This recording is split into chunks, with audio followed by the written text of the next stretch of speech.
Oke. Selamat pagi semuanya.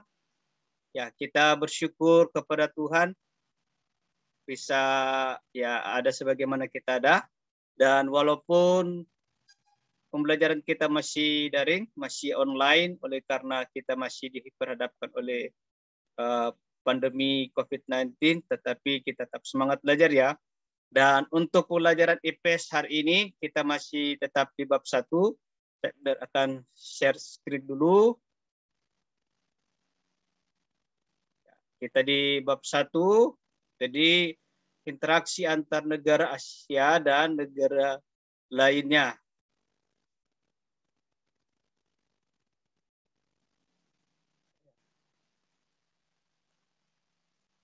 Ya, kita sekarang akan lanjut di benua Eropa. Jadi kita akan lanjut di benua Eropa.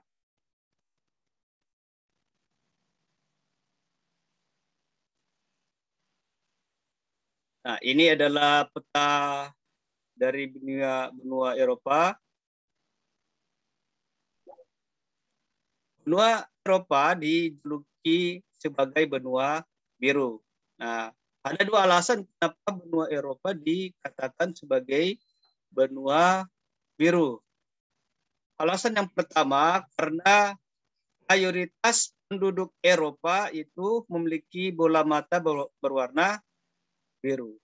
Itu yang pertama. Yang kedua, sejak zaman dahulu banyak kerajaan terkenal berada di benua Eropa sehingga dikenal adanya istilah darah biru, atau yang orang sering sebut darah biru itu adalah bangsawan.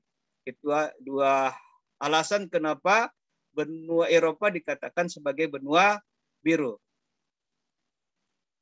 Benua Eropa secara fisik sebenarnya menjadi satu daratan dengan Asia. Coba kita lihat ya, ini Eropa dan ini Asia. Jadi kita satu daratan dengan Eropa. Oke, secara fisik ya, Eropa dan Asia itu satu daratan. Keduanya hanya dipisahkan oleh sebuah pegunungan, yaitu pegunungan Ural. Jadi dipisahkan oleh pegunungan, yaitu dinamakan pegunungan Ural.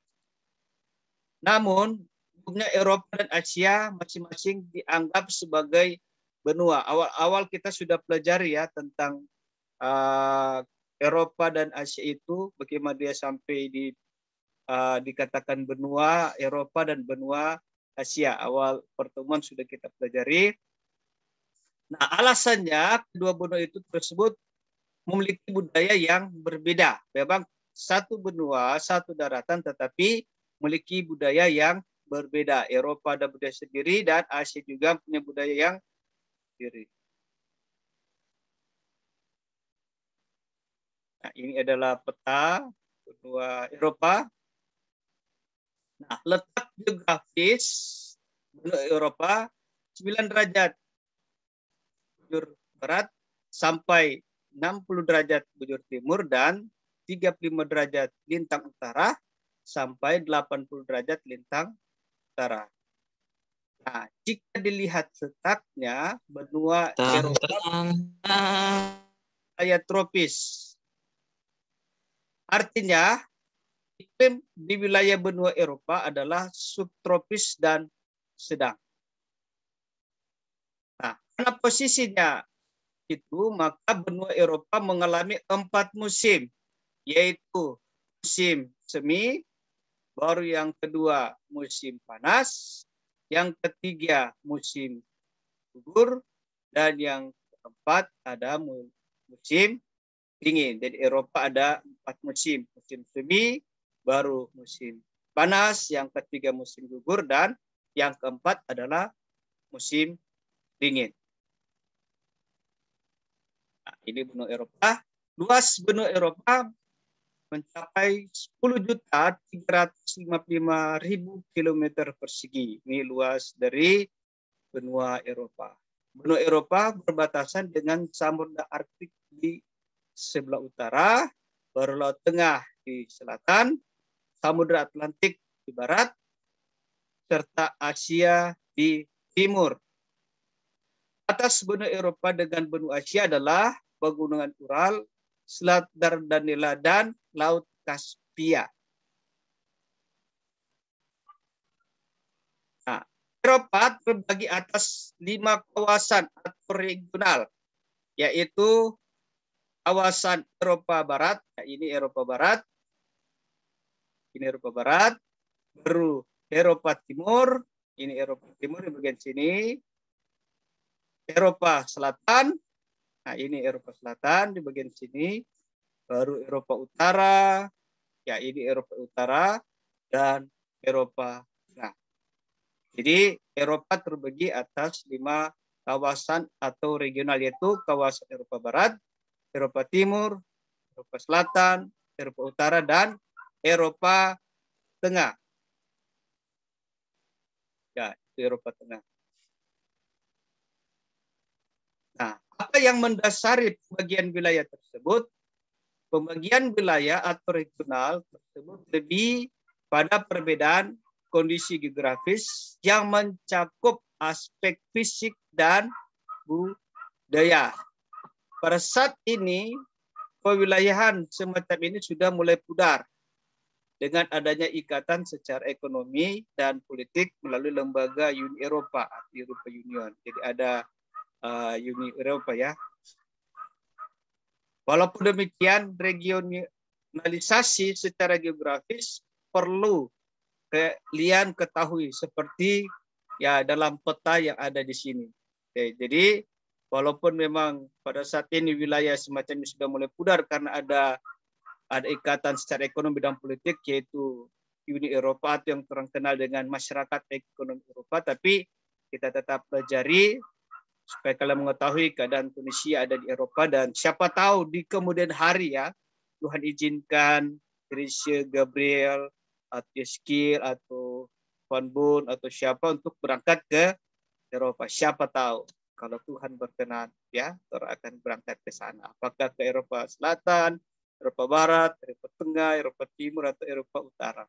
Siapa tahu 5-10 tahun ke depan ada di antara kalian yang berangkat ke Eropa.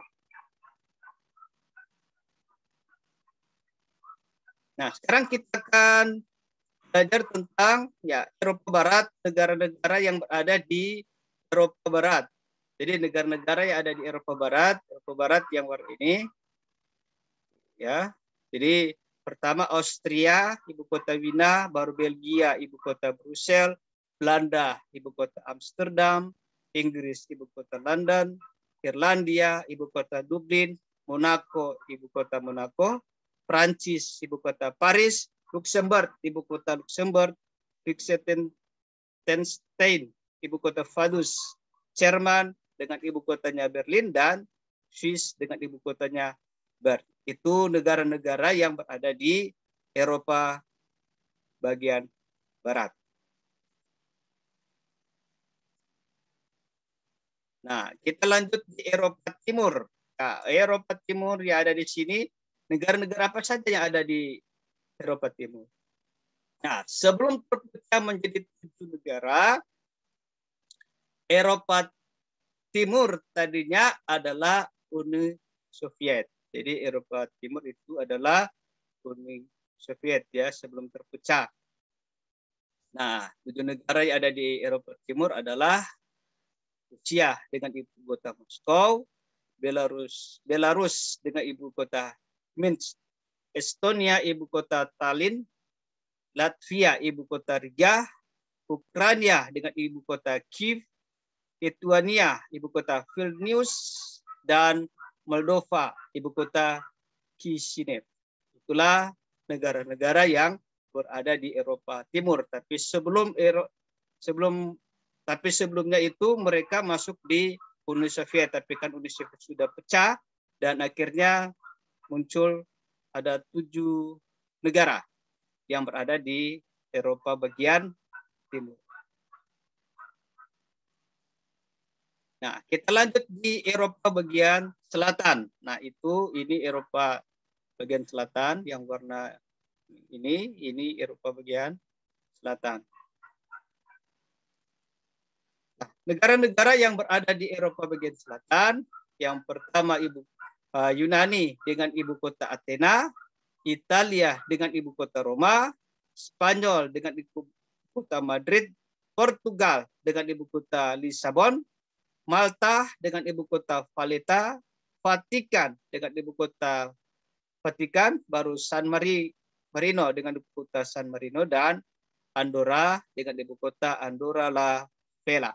Nah, itulah negara-negara yang berada di Eropa bagian selatan.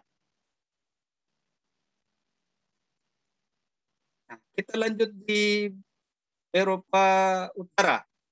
Ini Eropa Utara, oke, di bagian sini. Dan negara-negara apa saja ada di Eropa bagian utara. Jadi Eropa ada 5 negara ya, yaitu negara Denmark dengan ibu kota Copenhagen, Islandia dengan ibu kota Reykjavik, Norwegia dengan ibu kota Oslo, Finlandia dengan ibu kota Helsinki, dan Swedia dengan ibu kota Stockholm. Itu negara-negara yang berada di Eropa bagian utara.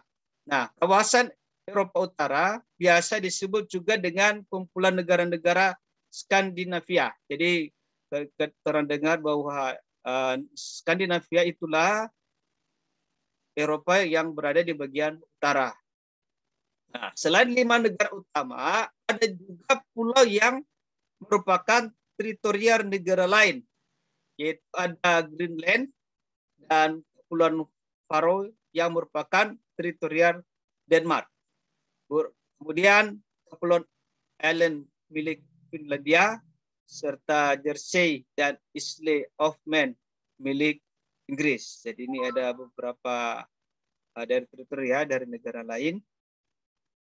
Dan kita lanjut di Eropa bagian tengah. Oke, Eropa tengah. Oke, Eropa tengah diisi negara-negara pecahan Yugoslavia. Selain di bawah ini, sebenarnya ada Kosovo yang beribu kota Pristina di Eropa Tengah. Namun, Serbia mengklaim Kosovo sebagai daerahnya. Kosovo yang menyatakan merdeka pada tahun 2008 baru diakui oleh 98 anggota PBB.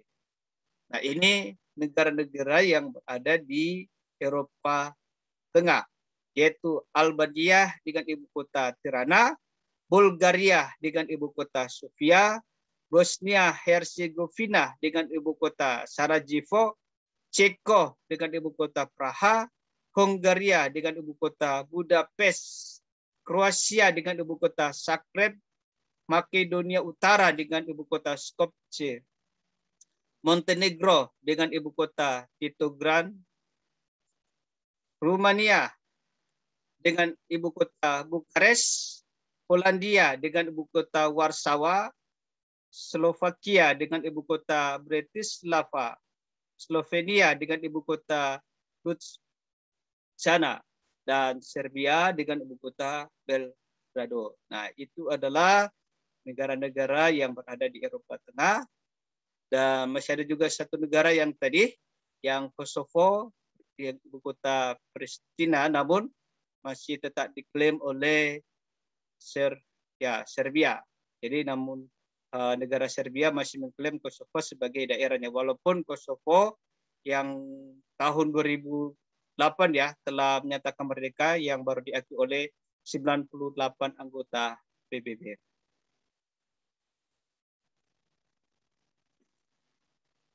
Oke, terima kasih banyak.